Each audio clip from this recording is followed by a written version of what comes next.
মাধবপুর গ্রামটি নদীর পাড়ে এক শান্ত নিস্তব্ধ গ্রাম। সবুজ ধানক্ষেতে ভোরের শিশিরে ঝিলিক দেয় রোদ। আর সেই গ্রামের সবচেয়ে ধনী মানুষ ছিলেন রঘুনাথ সাহা, তার একমাত্র ছেলে বাপন। ছোটবেলা থেকেই বাপন টাকার গরিমা আর অহংকারে বড় হয়েছে। স্কুলে যেত দামি কাপড়ে, আর অন্য ছেলেদের দিকে তাকাতো অবজ্ঞা ভরে। বাপন রে, মনে রাখিস, টাকায় মানুষ বড় হয় না, মানুষ বড় হয় ভালো ব্যবহারে। ও মা, এখনকার দুনিয়ায় ভালো ব্যবহার কে কেউ বাঁচে? টাকাই আসল শক্তি। বাপনের এই অহংকারে মায়ের মন কেঁপে উঠল। তবু সে চুপ করে আশীর্বাদ করল, একদিন বুঝে যাস আসল সুখ কোথায়। দিন কেটে গেল। বাপন এখন যুবক, বাবার ব্যবসা সামলায়, গ্রামের বাজারে তার দোকান। লোকেরা তার ভয় পায়, কেউ ধার চাইলেই তুচ্ছ করে দেয়। এই গরিবগুলো কখনো বদলাবে না, সবাই চায় শুধু টাকা। একদিন সকালে বাজারে সে দেখে একজন বৃদ্ধ ভিক্ষুক রাস্তার ধারে বসে আছে। রোদে তার শরীর কাঁপছে, চোখে ক্লান্তি। এই বুড়ো, সারাদিন ভিক্ষা করেই খাস, কাজ করতে পারিস না নাকি? সবসময় কাজের শক্তি থাকে না বাবা, কখনো ভাগ্যও মানুষকে থামিয়ে দেয়। বাপন হেসে ফেলে হাতে থাকা মুদ্রা ছুঁড়ে দিয়ে বলে, এই নে, টাকাটা রাখ, হয়তো তোর কপালে সুখ আসবে। বৃদ্ধ টাকাটা তুলল না, শুধু মৃদু হেসে বলল, টাকার নয় বাবা, মনের দানটাই আসল দান। বাপন বিরক্ত হয়ে চলে গেল, কিন্তু বৃদ্ধের সেই দৃষ্টি যেন তার বুকের মধ্যে রয়ে গেল। সেই দিন সন্ধ্যায় বাপন বাড়ি ফিরছিল। রাস্তা ফাঁকা, আকাশে কুয়াশা, পাখির ডাক থেমে গেছে। হঠাৎ সে দেখে সামনের রাস্তার পাশে দাঁড়িয়ে আছে সেই বৃদ্ধ। এই, তুমি এখানেও? তোমার তো বাজারেই থাকা উচিত। জীবন শুধু বাজারে নয় বাবা, পথে ঘাটেও শিক্ষা লুকিয়ে থাকে। এই নাও, এক কলা।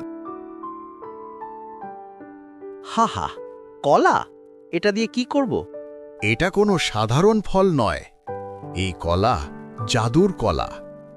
ভালো কাজ করলে আশীর্বাদ দেবে, খারাপ করলে অভিশাপ দেবে।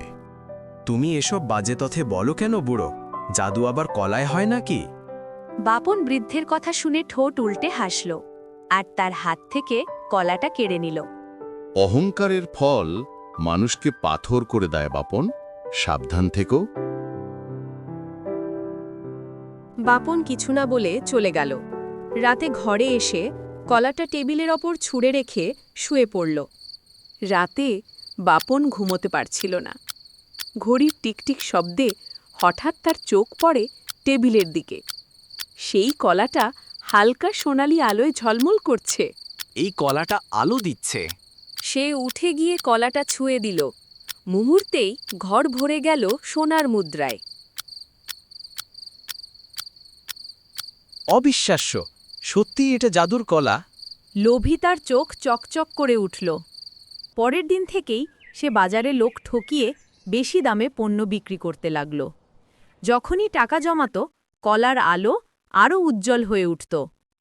দিনে দিনে সে আরও ধনী হল, কিন্তু আরও নির্মম। বৃদ্ধের সতর্কবাণী যেন বাতাসে মিলিয়ে গেল। একদিন বাপন তার বাগানে নতুন ভাণ্ডার খুলছিল। অসংখ্য সোনার কয়েন, গহনা আর দামি কাপড় সাজানো। হঠাৎ এক রাখাল ছেলে লালু গরু চড়াতে চড়াতে সোনার একটি কয়েন খুঁজে পেল। এইটা তো বাবু বাপনের কয়েন মনে হচ্ছে, ফিরিয়ে দিই। সে সরল মনে বাপনের বাড়িতে গেল। বাবু, তোমার বাগানে এটা পেয়েছি, হয়তো পড়ে গেছিল। তুই রাখতে পারতিস বোকা, সোনা পেলেও ফেরত দিস। চুরি করলে মন শান্তি পায় না বাবু। বাপন হেসে চলে গেল। মনে মনে ভাবল, এই গরিব ছেলেটা কত বোকা। রাতে বাপন ঘুমোতে গেল, কিন্তু ঘরটা অন্ধকারে ডুবে গেল। সেই কলাটা কোথাও নেই। রাত গভীর। বাপন হঠাৎ চমকে উঠল। টেবিল খালি, মেঝেতে ছাই পড়ে আছে। চারদিকে সোনার মুদ্রাগুলো কালো ধুলোয় পরিণত হয়েছে। না, আমার সোনা, আমার সব শেষ। বাইরে ঝড় বয়ে যাচ্ছে। আকাশের বজ্র যেন কারো ক্রোধের প্রতিধ্বনি। বাপন কাঁদতে কাঁদতে বৃদ্ধের কথা মনে পড়ল। তোমার লোভ তোমার নিজের ধন কেড়ে নিয়েছে বাপন। তোমার জাদু এখন এমন এক হৃদয়ে থাকবে যেখানে স্বার্থ নয়, আছে সৎ মন। সেই সময় দূরে গ্রামের এক কোণে লালুর ছোট্ট কুঁড়ে ঘর হঠাৎ আলোয় ভরে গেল। একটি মৃদু আলো তার হাতের কাছে এসে থামল। হ্যাঁ, জাদুর কলা এখন লালুর হাতে। এই কলাটা কেমন করে এখানে এলো? সে ভয়ে পেয়ে মাকে ডাকল। মা, মা। বাবা, হয়তো ঈশ্বর তোমার সততার পুরস্কার দিয়েছেন, কিন্তু মনে রেখো, অন্যের ক্ষতি করলে জাদুও নিঃশেষ হয়ে যায়। লালু কলাটা পাথরের উপর রাখল, মনে মনে প্রার্থনা করল, হে ঈশ্বর, যদি এটা সত্যিই জাদু হয় তবে আমাদের একটু খাবার দাও। পরের সকালে লালুর ঘর থেকে বেরিয়ে আসছে ভাতের গন্ধ। টেবিলে খাবার আর ঘর ভর্তি আলো। লালু বিস্ময়ে তাকিয়ে রইল। মা, দেখো, ঈশ্বর আমাদের ঘরে আশীর্বাদ দিয়েছেন। বাবা, এটা তোমার ভালো মন আর সততার ফল। লালু খাবার ভাগ করে গ্রামের গরিবদের মধ্যে দিল। সেই দিন থেকে গ্রামের লোকেরা তাকে শ্রদ্ধা করতে লাগল। সবাই বলতো, লালুর ঘর থেকে আশীর্বাদ আসে। বাপন অন্যদিকে দেউলিয়া হয়ে গেল। বন্ধুরা তাকে ছেড়ে গেল, লোকজন তিরস্কার করতে লাগল। আমি তো শুধু টাকা চেয়েছিলাম, এমন শাস্তি কেন পেলাম? এক রাতে সে শুনতে পেল দূর থেকে একটি সুর, লালুর বাঁশি বাজছে। সেই সুরে শান্তি, মায়া আর ভালোবাসা মিশেছিল। বাপনের মনে হলো, এই ছেলেটার মধ্যেই হয়তো আমার হারানো জাদু লুকিয়ে আছে। পরদিন সকাল বাপন লালুর ঘরের সামনে এসে দাঁড়ালো। ক্লান্ত চোখে সে কাঁদছে। লালু ভাই, আমি ভুল করেছি। তুমি ঠিক বলেছিলে, টাকায় সুখ কেনা যায় না। আমাকে ক্ষমা করো। মানুষ ভুল করে, কিন্তু যদি সত্যি অনুতাপ করে তাহলে ঈশ্বর তাকে পথ দেখান। লালু কলাটা বাপনের হাতে দিল। এই নাও তোমার কলা, কিন্তু এবার এটাকে লোভে নয়, ভালোবাসায় ব্যবহার করো। বাপন কাঁদতে কাঁদতে কলাটা নিল।